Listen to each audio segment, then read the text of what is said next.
நம்மோட கடந்த 5 வருஷமா நான் நடத்திய ஆட்சியை நீங்கள் எல்லாம் நன்றாக கவனித்திருப்பீர்கள். திராவிட மாடல் என்று சொன்னோம். அது டெவலப்மெண்ட் மாடல்.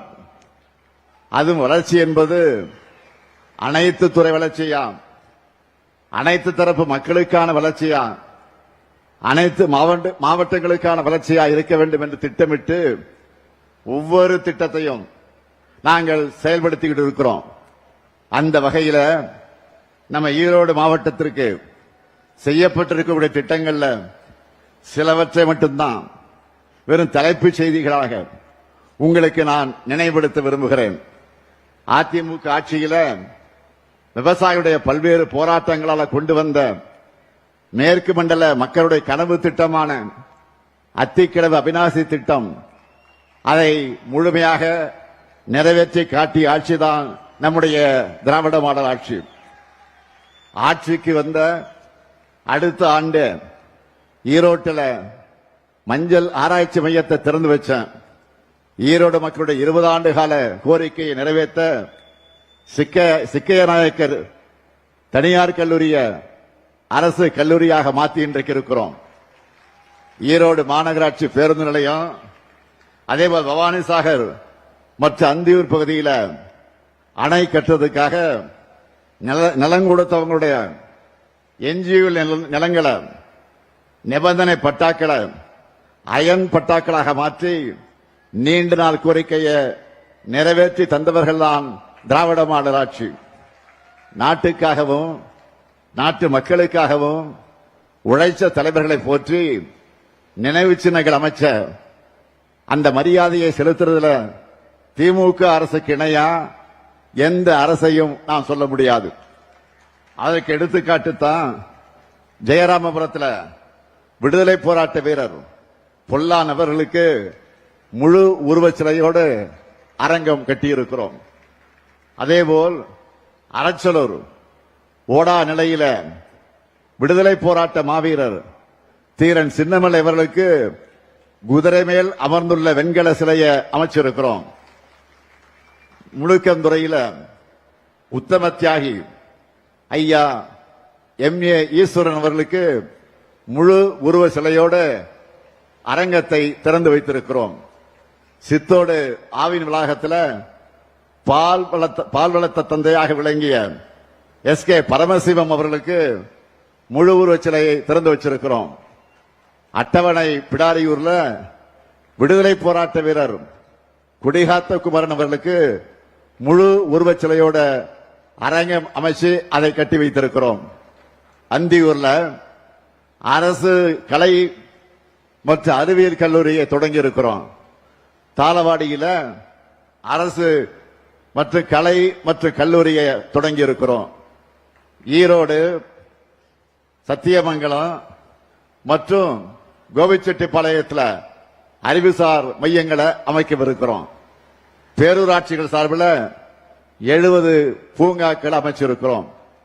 ஈரோட்டில் மாவட்ட ஆட்சியர் அலுவலகம் கூடுதல் கட்டடம், அரசு மருத்துவமனை கட்டடம், மத்திய பேருந்து நிலையத்தில் வணிக வளாகம், தனி மார்க்கெட், காளை மாடு சில வணிக வளாகம், கால்நடை மருத்துவமனை, வஉசி பூங்கா மைதானத்தில் செயற்கை இழை ஓடுதலாம், அரசினர் பொறியியல் கல்லூரியில் உள் விளையாட்டு அரங்கம், சித்தோடு ஒழுங்குமுறை விற்பனை கூடம், முடக்குறிச்சி கூட்டு குடிநீர் திட்டம், பெருந்துறை கூட்டு குடிநீர் திட்டம், சென்னிமலை கூட்டு குடிநீர் திட்டம், சென்னிமலை சுப்பிரமணிய சுவாமி திருக்கோயில் மலைப்பாதை தார் சாலையாக ஆக்கியிருக்கிறோம். அடிவாரத்தில் பேருந்து காத்திருப்பு கூடம், இப்படி பலவற்றை அமைச்சிருக்கிறோம். இது மட்டுமல்ல, பவானி ஆற்றின் குறுக்கே 8 தடுப்பு அணைகளை ஏற்படுத்தி இருக்கிறோம். அந்தியூர் தேனிமடுவு பள்ளத்தின் குறுக்கே தடுப்பணை கட்டப்பட இருக்கு. கங்காபுரத்தில் நியோ டைடல் பார்க் வர இருக்கு. இன்னும் லிஸ்ட் நடத்த பெருசா இருக்கு. இப்படி வேளாண்மை, உட்கட்டமைப்பு, தகவல் தொழில்நுட்பம், கல்வின்னு எல்லா துறைகளையும் உங்களுக்கான வளர்ச்சி திட்டங்களை நிறைவேற்றி கொடுத்திருக்கக்கூடிய உரிமையோட அந்த பெருமையோட உங்களிடத்தில் நான் கம்பீரமாக உரிமையோடு வாக்கு கேட்க வந்திருக்கிறேன். நம்ம எதிர்த்து வாக்கு கேட்கிறவங்க நாம என்ன செஞ்சோம் என்று மக்களுக்கு என கேட்கிறாங்களா, அதை சொல்லி கேட்கிறாங்களா? அதை பார்க்கும்போது கேட்கும்போது நமக்கு சிரிப்பா தான் இருக்கு.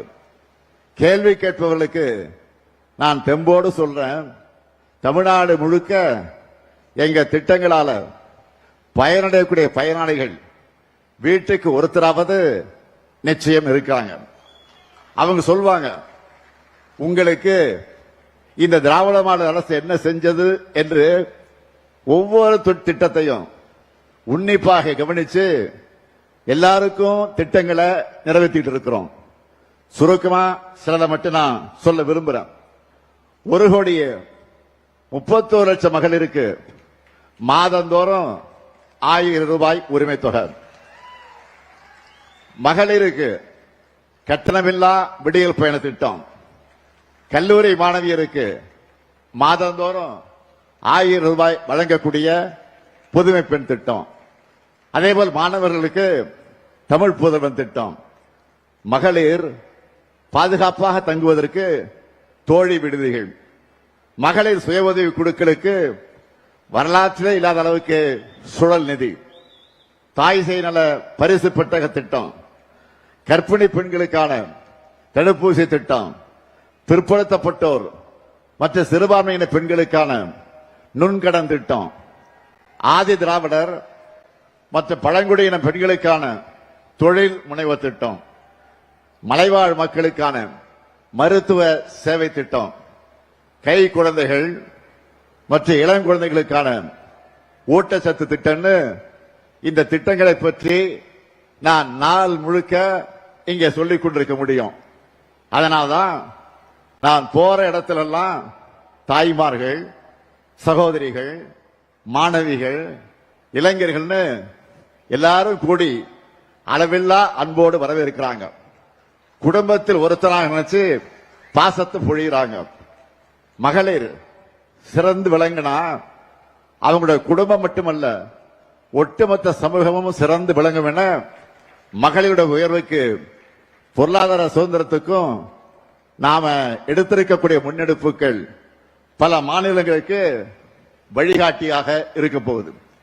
உரிமை தொகை, விடியல் பயணம், புதுமை பெண், தோழி விடுதி மட்டுமல்ல, பெண்கள் பேர்ல பதியப்படுகிற ரெஜிஸ்டர் பண்ணக்கூடிய சொத்துக்களுக்காக பதிவு கட்டணத்தில் 1 விழுக்காடு குறைச்சிருக்கிறோம். அதேபோல் நகர்ப்புற வாழ்விட மேம்பாட்டு வாரியத்தோட சார்பில் புதுசா வீடுகளை ஒதுக்கும் போது அந்த குடும்பத்தோட பெண்கள் பேர்ல தான் வீடுகளை ஒதுக்கீடு இன்றைக்கு செய்து கொண்டிருக்கிறோம்.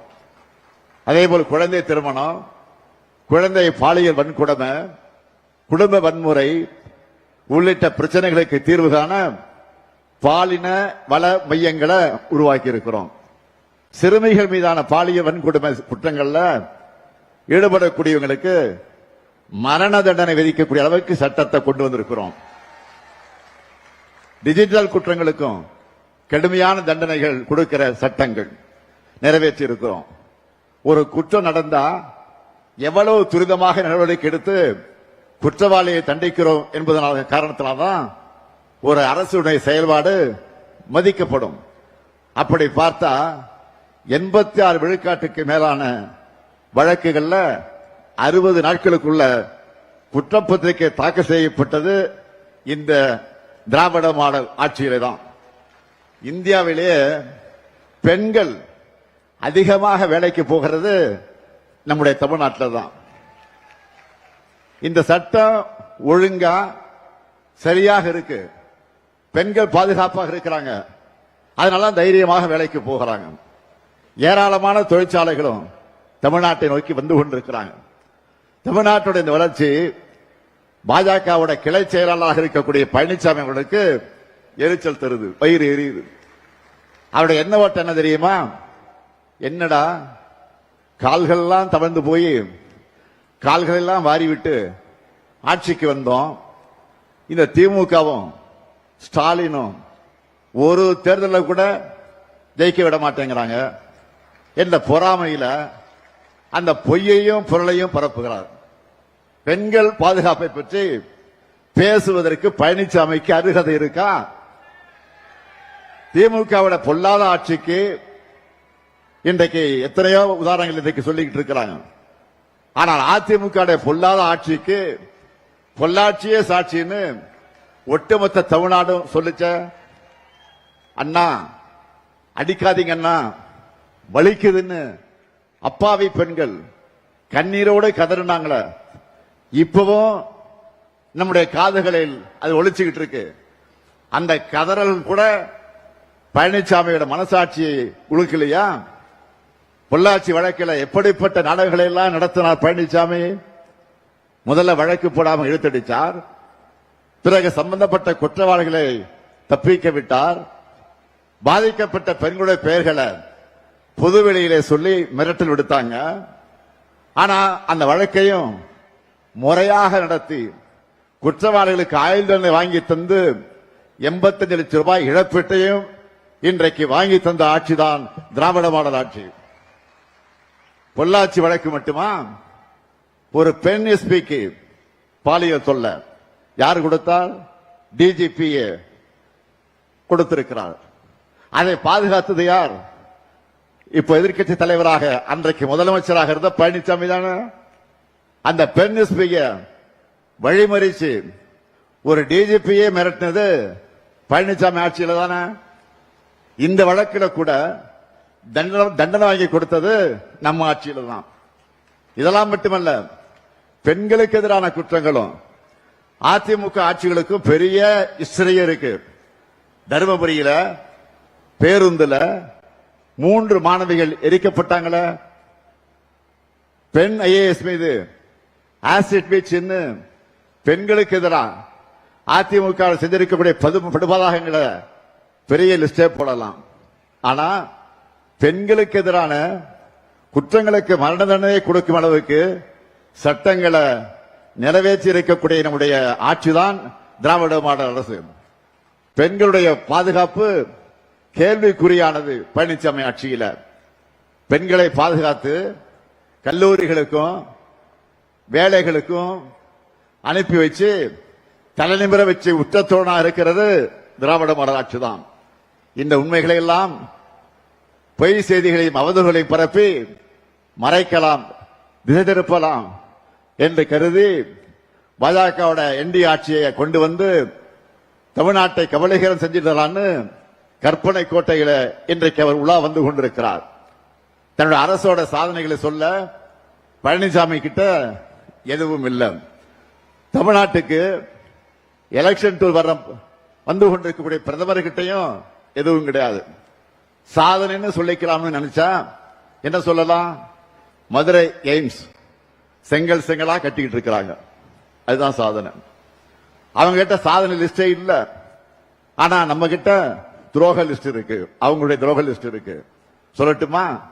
நீட் துரோகம், மெட்ரோ ரயில் திட்டங்களை தராம துரோகம், 100 நாள் வேலை திட்டத்தை ஒழிச்ச துரோகம், சிறுபான்மையினருக்கு சிஏஏ சட்டம் கொண்டு வந்த துரோகம், விவசாயிகளுக்கு வேளாண் சட்ட துரோகம், அமெரிக்க வரி விதிப்பாளர் நெசவாளர்களை காப்பாற்ற தவறிய துரோகம், மேற்காசிய போர்ல சிறு குறு நடுத்தர தொழில் நிறுவனங்களை முடங்க வச்சிருக்கக்கூடிய துரோகம், இந்தி மொழியை திணிக்க நம்ம குழந்தைகளுக்கு வந்து சேர வேண்டிய கல்வி நிதியை தராத துரோகம், ஜிஎஸ்டி இழப்பீடு அந்த துரோகம், மாநில உரிமைகளை பறிக்கிற துரோகம்னு இப்படி துரோகங்களின் முழு உருவமாக இருப்பதுதான் பழனிசாமியும் அவருடைய கூட்டாளிகளும் பாஜகவும்.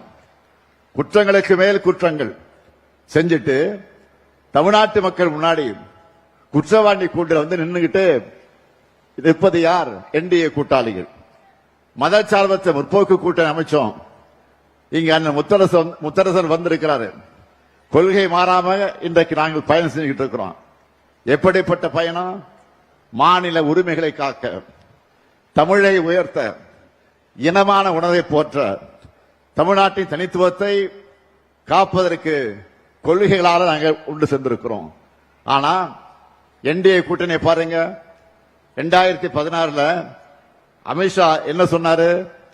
அதிமுக அமைச்சரவை தான் ஊழல்வாதிகள் நிறைஞ்ச அமைச்சர்னு சொன்னார். ஆனா அந்த ஊழல் கூட்டம் மொத்தமும் இப்போ அதே அமித்ஷா கூட நிற்குது. சம்பந்திக்கு டெண்டர் கொடுத்த பழனிசாமி தொடங்கி அவர் கூட இருந்த ஒவ்வொரு அமைச்சரும் ஊழல் குற்றவாளிகள் என்பதற்கு உதாரணம் ஒன்றா இரண்டா?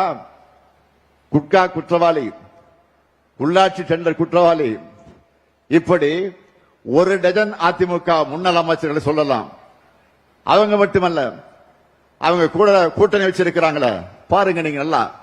ஒருத்தர் தேர்தல் ஆணையத்துக்கு லஞ்சம் கொடுக்கிற வழக்கில் சிக்கினவர், இன்னொருத்தர் மருத்துவக் கல்லூரிக்கு அனுமதி கொடுக்கிறதுல மாட்டினவர். உதிரிகளை பத்தி எல்லாம் நான் சொல்லணுமா? இப்படி குற்றவாளி கூண்டல இருக்க வேண்டியவங்க கூட்டணியா வந்து இன்றைக்கு தமிழ்நாட்டு மக்களை ஏமாத்த பார்க்கிறாங்க. ஆனா தமிழ்நாட்டு மக்கள் தான் அவங்களுக்கு ஏமாற்றத்தை தர போறாங்க. இந்த மேடையிலிருந்து சொல்லுகிறேன், என்டிஏ எனும் துரோக கூட்டணிய தமிழ்நாட்டு மக்கள் ஏப்ரல் 23ஆம் நாள் நிச்சயம் தூக்கி எறிவாங்க. அது உறுதி உறுதி. டபுள் இன்ஜினாவது டப்பா இன்ஜினாவது தமிழ்நாட்டை வீழ்த்தணும் என்ற எண்ணத்தோடு நுழைய நினைச்சா தடம் புரளர் மாதிரி விரட்டணும். நம்முடைய போராட்டம் திமுகவுடைய வெற்றிக்காக மட்டுமல்ல, கூட்டணியுடைய வெற்றிக்காக மட்டுமல்ல, ஒட்டுமொத்த தமிழ்நாட்டுடைய வெற்றிக்காக மறந்து விடாதீர்கள். எனவே தாய் தமிழ்நாட்டை காக்க அனைவரும் திராவிட முன்னேற்ற கழகத்தின் தலைமையிலான மதச்சார்பற்ற முற்போக்கு கூட்டணியை நீங்கள் ஆதரிக்கணும் என்று அன்போடு கேட்கிறேன், உரிமையோடு கேட்கிறேன். ஏன் கலைஞரின் மகனாக என்று கேட்கிறேன். ஈரோடு மேற்கு சட்டமன்ற தொகுதியில நம்முடைய சு முத்துசாமி அவர்களுக்கு உதயசூரியன் சின்னத்திலும், அதேபோல் பவானிசாகர் சட்டமன்ற தொகுதியில இந்திய கம்யூனிஸ்ட் கட்சியை சார்ந்த PL சுந்தரம் அவர்களுக்கு கதிர் அருவாள் சின்னத்திலையும், முடக்குறிச்சி சட்டமன்ற தொகுதியில மதிமுகவை சார்ந்த செந்தில்நாதன் அவர்களுக்கு உதயசூரியன் சின்னத்திலையும், பெருந்துறை சட்டமன்ற தொகுதியில தோப்பு வெங்கடாசலம் அவர்களுக்கு உதயசூரியன் சின்னத்திலையும், அந்தியூர் சட்டமன்ற தொகுதியில M சிவபாலன் அவர்களுக்கும், கோபிச்செட்டிப்பாளையம் சட்டமன்ற தொகுதி N நல்லசிவம் அவர்களுக்கும், பவானி சட்டமன்ற தொகுதியில நமது வெல்லும் வேட்பாளர் K சந்திரசேகரன் அவர்களுக்கும் உதயசூரியன் சின்னத்தில் நீங்கள் எல்லாம் ஆதரவளிக்கணும். அதேபோல் காங்கேயம் தொகுதியில வேட்பாளராக நிற்கக்கூடிய சாமிநாதன் அவர்களுக்கு உதயசூரியன் சின்னத்திலும், ஈரோடு கிழக்கு சட்டமன்ற தொகுதியில இன்று இரவுக்குள் நம்முடைய ராகுல் காந்தி அவர்கள் காங்கிரஸ் கட்சியுடைய வேட்பாளர் அறிவிக்க இருக்கிறார். காங்கிரஸ் கட்சி சார்ந்த அந்த வேட்பாளருக்கும் நீங்கள் கை சின்னத்தில் உங்களுடைய வாக்குகளை வழங்கி பெருவாரியான வாக்கு வித்தியாசத்தில் வெற்றி பெற வைக்க வேண்டும் என்று நான் கேட்டுக் கொள்கிறேன். தமிழ்நாட்டை தொடர்ந்து வளர்ச்சி பாதையில் நடைபோட நீங்கள் ஆதரவை தந்திட வேண்டும்.